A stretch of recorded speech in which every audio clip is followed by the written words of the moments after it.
All right, guys, I'm making this on my phone, so I don't know how it'll turn out, but I didn't feel like pulling the camera out here, and I thought I'd give you a quick update. I'm gonna try to keep this short.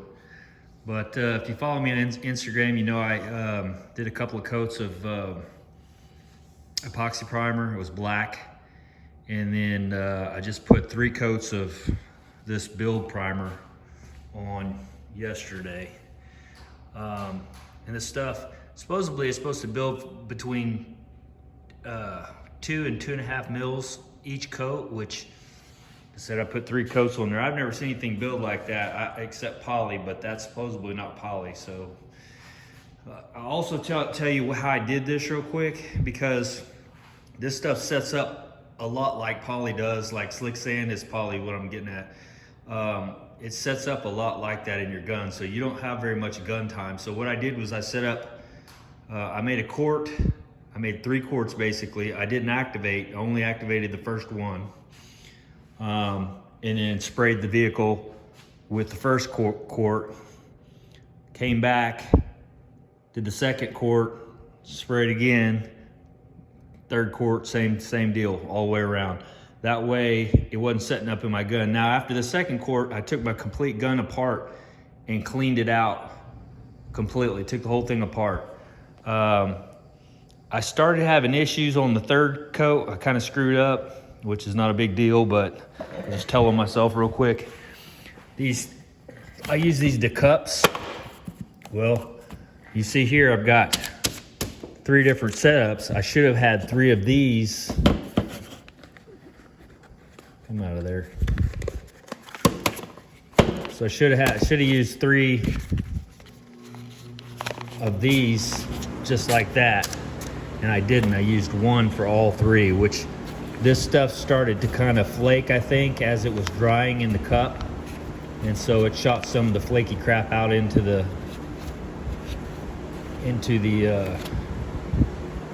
now I'm just having fun, right? So anyway, and my heater just kicked on. But anyway, it kicked it out into the paint a little bit, or the primer a little bit, so no big deal, got to block that off. Now I just took a mil gauge and went to the bare metal, because you know I had paint on some of this, only took it down to 220 on some. A lot of it I went down to bare metal. It's got 8 to 10 mils of build thickness on that bare metal. Now that's including the epoxy, and that epoxy does build some. So that ought to give me plenty to block this thing out as flat as I can without breaking, hopefully without breaking through. So, and if I do, you know, I'll just seal it. I'll end up having to seal it or spray, you know, whatever. But I shouldn't. It shouldn't. So the plan is, this is high build, so I'll block it flat with 180 grit. And I'll move to 220 grit, 320 grit, probably 400, 600. I may even go to 800.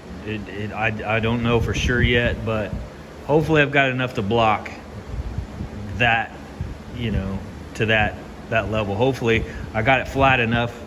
See, I blocked this thing out. That was another thing. So when I put it in epoxy, I had 2 coats of epoxy on it, and I blocked that epoxy completely flat with long acrylic blocks. And so I got it really flat, and then I found some of those little, which was fantastic. I found some spots that I had missed. I went back over that, took care of that, and then resprayed it with epoxy. So it's got plenty of epoxy, plenty of high build. Like I said, this stuff's almost like polyester. Now, it doesn't say it is, but man, I've never seen anything build like that. But anyway, for me to you, if you use these type things, make sure, because I got a whole rack of them up there. I should have just used, just like I did this. You know, I should have used 1 for each. That way I wouldn't have ran into that blowing out junk into my, or little flakes out into my deal. But like I said, I'll block it out and it'll go away, no big deal. But I thought I'd share that with you just so, you know, you don't make that same mistake if you use these cups. If you don't, you need to probably clean your gun out in between each, at least the cup. Now, they say you don't have to clean the gun out in between each spray, but I'm gonna beg to differ a little bit on that, because like I said, this stuff hardens pretty quick. It's not. It is, in my experience, it's not not like your regular urethane primer. So, just so you know, if you use that kind of stuff, make sure you take care of your gun, because I used the Iwata Gunsta. That was a 3.0 tip, and I really like these guns. I have a couple of them. They're about 120 bucks a piece, I think. And you can see it's AZ3H. That's my primer gun. I use this. I clean them out really good. But this is what I use for primer. I also bought a tip. So I have a 3.0 tip and a 2.0 tip. And I think I've got a gun. I've got one with a 1 point. I think I forgot. Anyway, I like the Iwatas. I've got several Iwatas, and when I worked at the shop, that's what he used, and I got to use it, and I just never changed from there. So SATAs may be fantastic. Oh, I was going to tell you also, I used too much filler, or mixed up too much filler, but cleaning these, most of you know this, but some of you don't. If you don't, the easiest way to clean these is to leave this like that and do that. Okay, so that is clean as it can be. Now I can do the same thing with that. But if you're trying to clean your spreader as soon as you mix your Bondo up, you end up with a mess. You're getting into lacquer thinner and all that kind of stuff, when really all you have to do is just let that sit up and break it off like that. You know, just kind of squeeze it together. Anyway, I seen somebody doing that, and they may already know that. I don't know, but I thought I'd just throw that out there if you don't know that. So there you go. What else? So I have the top to do still. And we'll probably do that tomorrow. I haven't filmed any of this because it's just primer. I'm just blocking and sanding primer, and you know, it just seems like it would be boring. But so if you guys want to see me block this out, let me know in the comments below. I'll film some of it, but it's going to be a long, tedious process to do all those sandings. Like I said, 180, 220, 320s on like that. And I'm going to use a long block. I'm not DAing any of this, so it's all going to be hand blocked. I just ordered some. I've got, I think these are called Mud Dog blocks. Here, as you can see, it's pretty long. I don't know how long that one is. I've got several of these. The only problem I have with these is they don't have anything to hold on to, so I've been having to grab a hold of the paper like that or whatever. Now the thicker ones are better. You can kind of get a hold of them. So what I did was I bought some from Lucky Mats, and his actually have a little deal built onto them that you can grab. Those look like they should work pretty good.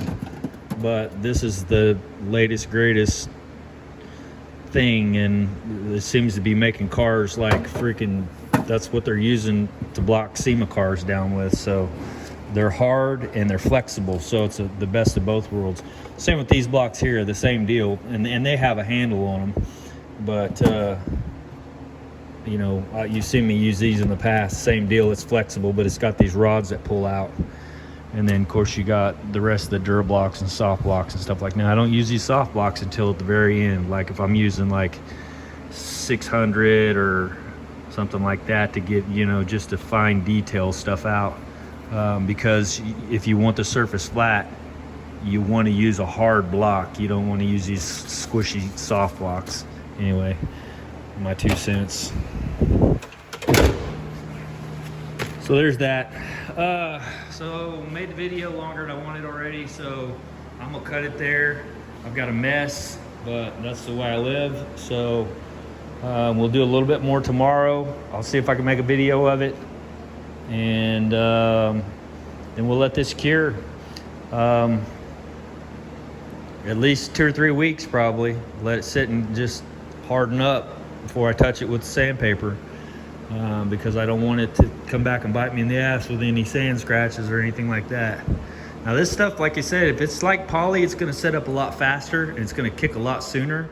It's gonna harden like poly doesn't shrink very much at all. Or seriously, like almost none. I've got poly blocks that literally haven't moved in years. But the epoxy and the regular high build urethanes do. They shrink bad. So, like I said, this stuff seems like it's almost like a hybrid, but I'm not gonna say that. I did say it, but I shouldn't. So, anyway, that's what I used. So, I've been using most of their stuff, and so far so good. I've had a little bit of issues with the epoxy. Remember back in the day, I figured that out. It was gun pressure. It was all my fault. User error, usually is. So yeah, that's it. See you guys.